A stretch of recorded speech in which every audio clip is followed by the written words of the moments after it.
wouldn't mind eliminating those next. I'm going to pull my straw out of my wine. We have metal straws at home now, too.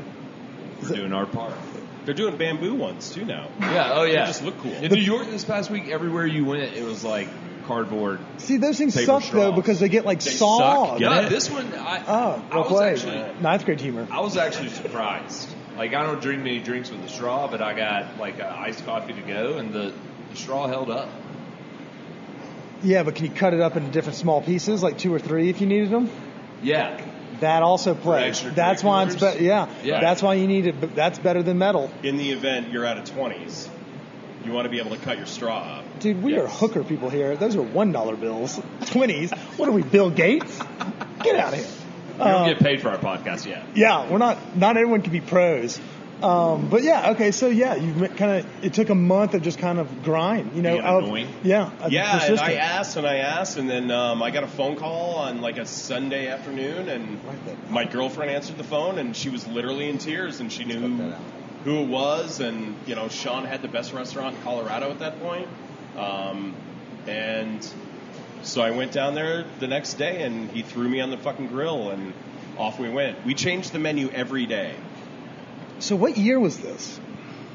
I graduated culinary school in June of 97, so this was in 96. So how many folks were frequenting my grandfather, who is, you know, God bless, 88, 89 years old, I visited him every Christmas, and he mentioned, you know, I hadn't been to Denver in 20 years, but I stayed at the Brown Palace. Yeah. You know, you would eat there, because he talked about the podcast and my foul language and things of that nature. So it's been of prominence for a while. Yeah, so, I mean, that Palace, was the swinging dick for how long? Forever. Like, that's like one of the most prominent parts of the city is the Brown Palace Hotel. I'd rather eat paint than eat at the place now. But the Palace Arms at that point was very, very, very old school, very French. Like, you know, we did beef Wellington and stuff like that. Is that where it's meat wrapped in the little dough? Yeah. I'll fuck with that, by the way. If you want to, you know, cook up an episode, we can church some shit up. Beef Wellington's a bitch, too, because you got to bake it. Yeah, I'm not the biggest fan of, like, beef Wellington to begin with. Like, as an eater, I'll love it. Y'all are the people that cook it. Dude, it's meat wrapped in pastry. Yeah. Nah, I fuck with like, that. it's not that good. I mean, I don't know. I would rather have meat a different way than just, beef Wellington's not much to do. But super old school. Yeah. That's how it was. And then when I went to go work at Aubergine, it was I mean, at that point, it was like very California cuisine, Alice Waters, that sort of stuff. So everything was fresh. And like I said, we changed the menu every fucking day. So I would walk in from school, go to school from 7:30 till 2:30, walk in, be there at 3 o'clock. We open at 5, and I had no idea what was coming at me. That's kind of fun, though. It's kind of like I did the pizza restaurant game in college as well, and even did some of the front of house aspects in New Orleans. It gets mundane or when it's monotonous, you know. Totally. Like when they keep you on your toes, and Chris may be able to speak a little bit better. Obviously, it kind of may throw a wrench, and you know.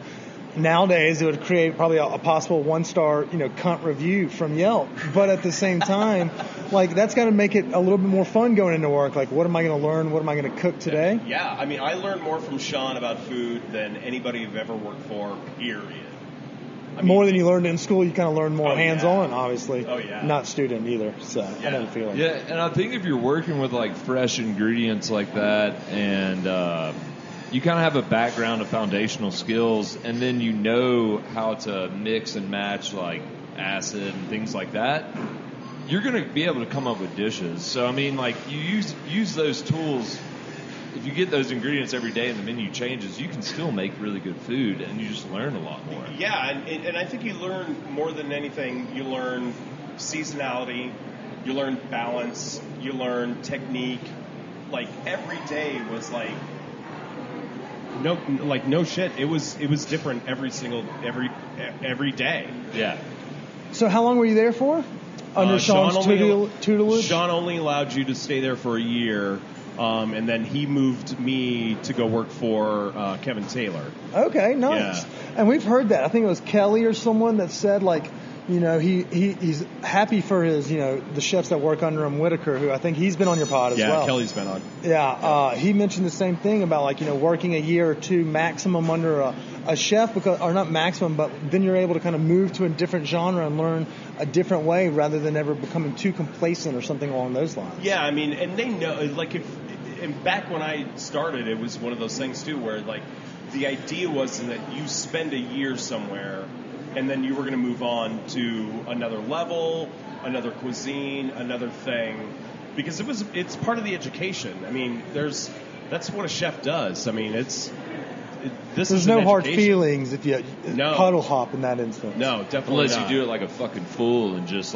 no call, no show, right? Do shit like that. Yeah, but then you aren't getting that reference. No, and if you're back when resumes mattered, that you had to print something out and show some documentation that I worked for this guy, and this guy, right? Rather than just hey, I'm the guy around the corner's going to give me $1 more an hour, so I'm out. Yeah. Even you don't even see that now. They just don't fucking show up. Right. Yeah, loyalty is all but gone, and we've spoken with restaurateurs that have had the weed industry will poach them as well, because then you can be a flake and still have a job, and you can just get high. And we used to. That's part of the fun job of working in the kitchen is getting high and going in the deep freeze, and then also the employee lunch and the camaraderie and things of that nature. Right. But so you've kind of networked or navigated your way well through the Denver restaurant industry. Is that what made you want to start a podcast? That's what helped me start a podcast by a million miles. If I was just if I had the pedigree that I had in Kansas City or New York or something like that, and then moved to Denver, my reach is far, far greater here. Right. Anybody who I ask to be on the show, I've never been turned down, unless they had something going on. Do we get turned down all the fucking time? I have people tell me to pound sand all the time. Oh, really? Yeah. You miss 100% of the shots you don't take, but I definitely reach way higher than I fucking should. I haven't gotten ever somebody who's just no. Sometimes I've get no responses, and I don't know if they've received it or not. But yeah, I've never gotten somebody that responds no, not interested. We've had people. So I actually prefer just not responding. Right. I don't mind. I don't care either way. I mean, we can chop it up anyway. But that's obviously got to be a beneficial. That do you have a rapport with everyone you know? Or? For the most part, if I don't know somebody, I definitely know somebody who does. And I'm definitely not saying I'm pulling the "do you know who the fuck I am" card to anybody. No, but you've met them through food industry of working in Colorado and stuff. It's such an incestuous industry that we all really do know each other. Yeah. And I've been doing this for 32 years, so if I don't know anybody, I definitely haven't been anywhere. And if you haven't made any friends, then you got to look in your mirror and be like, maybe I'm the asshole. You can't reach out and be like, hey man, right. we've enjoyed your conversation. If you were to chart a family tree, it would just be everybody would be touched. It's like the Lannisters. Yeah, so that's a lot of incest. That's really funny that you talk about that. My friend Simone Spinner wrote a book about dining in Denver, and she has talked a lot about doing a family tree of some Mel Masters and Sean Kelly and Kevin Taylor, on all of the guys that have worked for these guys and have kind of branched out. Same thing that goes with old restaurants, Barolo Grill has been around forever. Right. And the amount of people that have walked through that fucking restaurant is unreal. Kate, we were talking about Kate at the kitchen, and she was our maitre d' at Aubergine. Yeah. And she's also one of those people that fucking knows everybody. Yeah. Everybody knows everybody. Yeah. And I feel like the Little Nell up in Aspen is a place that we've had 3 or 4 guests have all said the same thing. We've all gone through these same, Bobby and Brian, and everyone's we've all, those that have done this, they're I spent the summer at the Nell, or I was there for a ski Bobby season. and Lachlan's tree is by itself in Boulder. Stucky up there? Oh yeah, man. I feel like there's you kind of start working in, and then you kind of get to these higher points or these nicer restaurants, or not even, you don't necessarily have to call them nicer, just they're putting out really inventive stuff, and then you learn a lot from them, and then those people kind of go on to open up something 100%. or do something like that. You know, and that's how that tree's kind of flowed. Like That's there's why a I couple stayed people here. who It's a money spawned tree, in the Yeah. words of Kendrick Lamar. I mean, that's why I Did I know stayed that? here. I mean, that right? I had access to the best chefs in Colorado, and so why wouldn't I stay here and kind of pass that along? Right. I love it. And You now know? you're passing it on in the best way possible, which is reaching the millennials, such as ourselves, as well as such as our listeners, by kind of like conveying that knowledge over and then picking the brains of some of the greatest, the industry knowledge in 100%. here. Yeah, That's So- awesome. yeah. So you worked for Kevin Taylor for a little bit in those restaurants, and then when did you decide? I mean, are you still cooking in restaurants? Like, when did you take a break from cooking in restaurants? When did you start this podcast? So almost directly after I worked for Kevin, I went to go work for a guy named Michael Degenhardt, who was. Bet you can't say that name 10 times fast. Yeah, it almost skipped my mind. Sorry, Michael.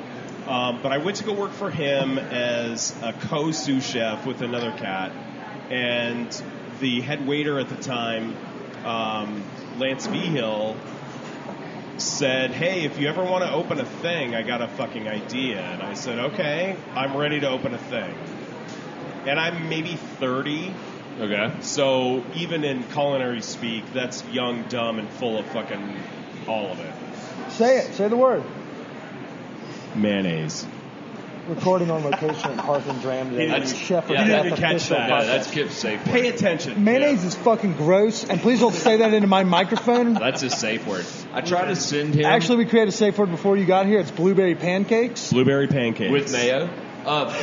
So I try to. why y'all send going him, home alone. Like when you see on Instagram, like on Chicks and Barstool Sports, when they show people eating mayonnaise, I try to send those just every time I see them. I will tag him in every single one of them Please from do. here on out. Yeah. Please do. For the listeners at home, y'all can ignore this. We're going to edit it out. Okay, so you wanted to start your thing. So Lance and I started a restaurant in Cherry Creek called 3rd Avenue Eclectic Burgers and Cuisine. Okay. So the That's a mouthful. Yeah, and we should have just dropped the cuisine part. Yep. But like I said, we did a full lunch menu. We did a full dinner menu. None of the things crossed over. So lunch and dinner were wildly two different restaurants. And then through the theme of it was the eclectic burgers. And we had 10 different burgers on the menu that I ground from scratch. We had a tuna burger, we had a lamb burger, we had a hamburger, we had a Kobe burger, the first in Colorado. Heard. By the way, I don't know. There was a chick up in Aspen. She had a Kobe burger. she didn't in Ew. 1999. Ayo, that joke still lands. So we did all of that, and we had a $75 menu, a burger on our menu that was called the 3rd Ave burger, and it was a Kobe burger with seared foie gras, chanterelles, and a red onion marmalade on Udi's. When Udi's was a bakery on Broadway. Okay, yeah. And we sold it for $75, and it was a joke. Like it was purely like, we're in Cherry Creek, fuck you, let's do it. We would sell out of them routinely. I couldn't fucking keep up. That's ridiculous. Yeah. You could not. Yeah, I would never buy a $75 burger. That's just me. And it was before like Not a shot in hell. it Now, was if like you a- have one and you want us to promote it, and you're out there listening to We'll this, taste it for free, I'll get high For as free. bird pussy and come in there and eat that burger. but never in my As life high will I as buy a bird $75. Yeah, birds fly pretty It's high, really brother. fucking Damn, I love that. You can Makes have, me you wanna can smoke borrow the it. pot again. The We pot can is get you good. that Shout high. out to our friends at Live Well and Enlightenment and Health. Nailed it. And our friends at Pax Vapor. Without Pax Vapor, I couldn't get high inside without these chefs knowing about it. You had a little bit of stumble there. On the last episode, it was perfect, but you stumbled. That's the wine. Yeah. Which, by the way, they have fantastic wine down here at Hearth Dram. Yeah, we're killing a Malbec right now. This is amazing. And they have happy hour that runs from 4 to 6. Delicious whiskeys, snacks, cocktails, everything. We love a good seamless plug, so let's get back right into it. So, how long did this eclectic burger joint run? So like I said, I was young and dumb and full of mayonnaise. So we had some financial difficulties because I didn't understand or I didn't give a fuck about food cost. So I drove it into the ground with 3 different menus. Totally my fault. Like I said, if we would have stayed Why with didn't somebody clue you into